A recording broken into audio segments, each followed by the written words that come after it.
bonjour, bonjour tout le monde en cette merveilleuse journée d'hiver où il neige à profusion, c'est d'une beauté fantastique, c'est extraordinaire. On va pelleter! Aujourd'hui, le sujet d'aujourd'hui, je manque de temps pour nous. Je manque de temps pour nous. Eh oui, on manque tellement de temps pour nous. Bonjour, bonjour Marc. Mon nom est Chantal Brouche, néo-sexopédienne, spécialiste en savoir-faire et savoir-être sexuel et spécialiste des sens et du plaisir. Est-ce que vous manquez de temps pour vous? Pour vous, dans le sens de vous-même ou pour vous, dans le sens de votre couple? Est-ce que vous manquez de temps? Pourquoi est-ce qu'on manque de temps? On dit ça souvent, hein? Manque de temps, il me semble que j'ai pas le temps, j'aimerais ça prendre le temps, j'aimerais ça avoir un meilleur temps, qu'on ait un temps de qualité. On parle souvent de temps. C'est quoi le temps? En fait, le temps, hein, ça fait partie de nos territoires, ça fait partie de notre responsabilité. Comment se fait-il que je manque de temps? Est-ce que je décide de mon temps? Est-ce que je fais ce que je veux de mon temps?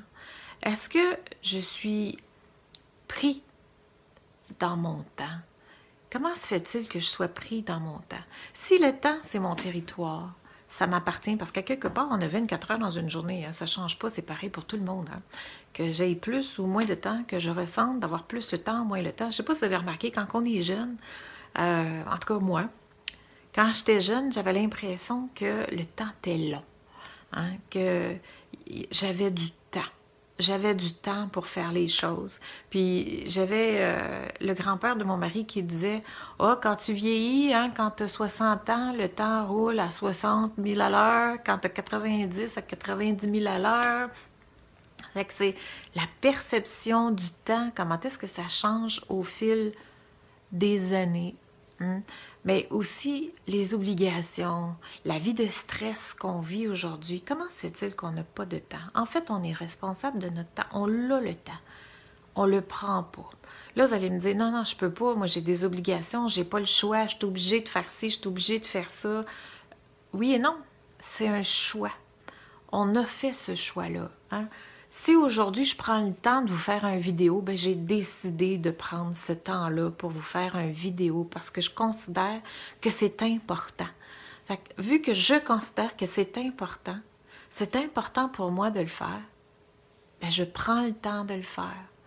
Pas avoir le temps pour nous, en fait, ce que ça veut dire, c'est que je considère que c'est pas présentement quelque chose d'important pour moi.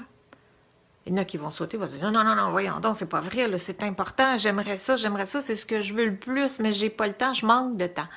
Fait que si vous manquez de temps, c'est que vous organisez votre horaire en conséquence de manquer de temps. Ce qui est intéressant à soulever, c'est que si vous êtes porté toujours à dire mon Dieu, j'aimerais donc ça, avoir le temps, je manque toujours de temps, je peux pas faire ça, j'ai pas le temps. Observez-vous, est-ce que ça se pourrait que vous soyez un petit peu un auto-saboteur? Si c'est si important que ça, si ça fait partie de vos priorités et que vous n'avez toujours pas le temps, ben, ça se peut qu'inconsciemment, vous vous priviez de ce temps, de cette liberté, de goûter à ce temps de plaisir, de rencontre, parce que c'est ce qui vous habite, c'est le besoin que vous avez, c'est de l'auto-sabotage. Observez-vous, est-ce que vous êtes porté à fuir dans le travail, à vous mettre de la surcharge de travail, à accepter des choses qui ne sont pas nécessairement à vous autres, que vous allez le faire pour faire plaisir, pour faire à l'autre? Est-ce que vous vous laissez envahir dans votre temps? Vous décidez de vous laisser envahir dans votre temps. Ça vous appartient, ça. Hein? Ne pas avoir le temps, ben, on l'a quand même décidé, consciemment ou non. On l'a décidé.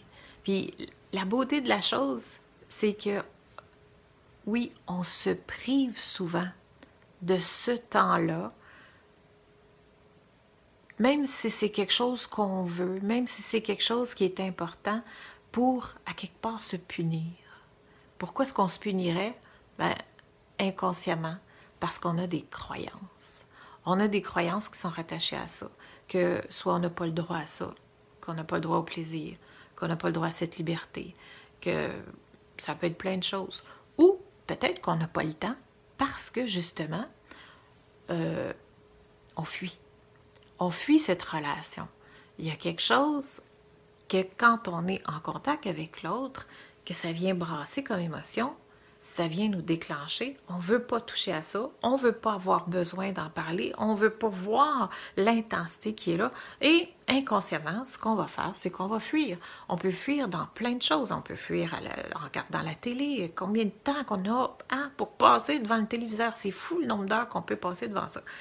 Le nombre d'heures qu'on peut faire ben, principalement aujourd'hui, moi je dirais c'est ça. Hein? Vous autres, vous passez votre temps où?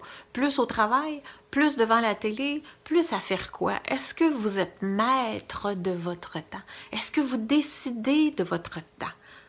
La réponse est oui, mais consciemment, est-ce que vous décidez de votre temps consciemment? Est-ce que vous en faites ce que vous voulez? Est-ce que votre temps va selon vos priorités? Est-ce que c'est en lien avec vos valeurs? Est-ce que c'est vraiment ce que vous voulez? Ou si vous vous laissez envahir dans votre temps par tous et chacun, par tout le monde.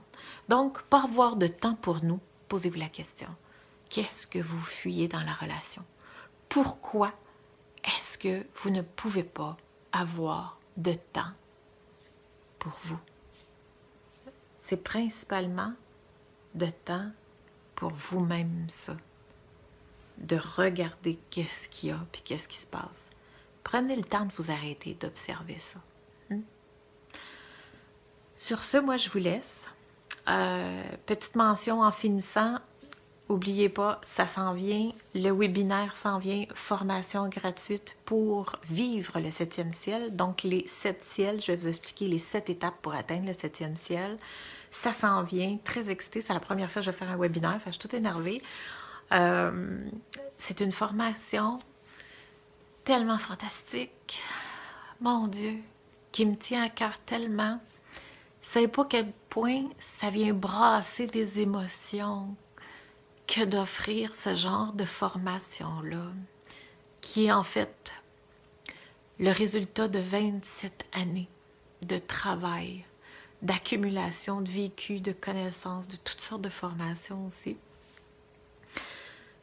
Comment est-ce que c'est puissant que d'écouter le corps conscient pour le faire parler, pour faire des prises de conscience et tout ça. Vous allez voir, je vais vous en parler en détail pendant les prochains jours. Je vais être fatigante, là.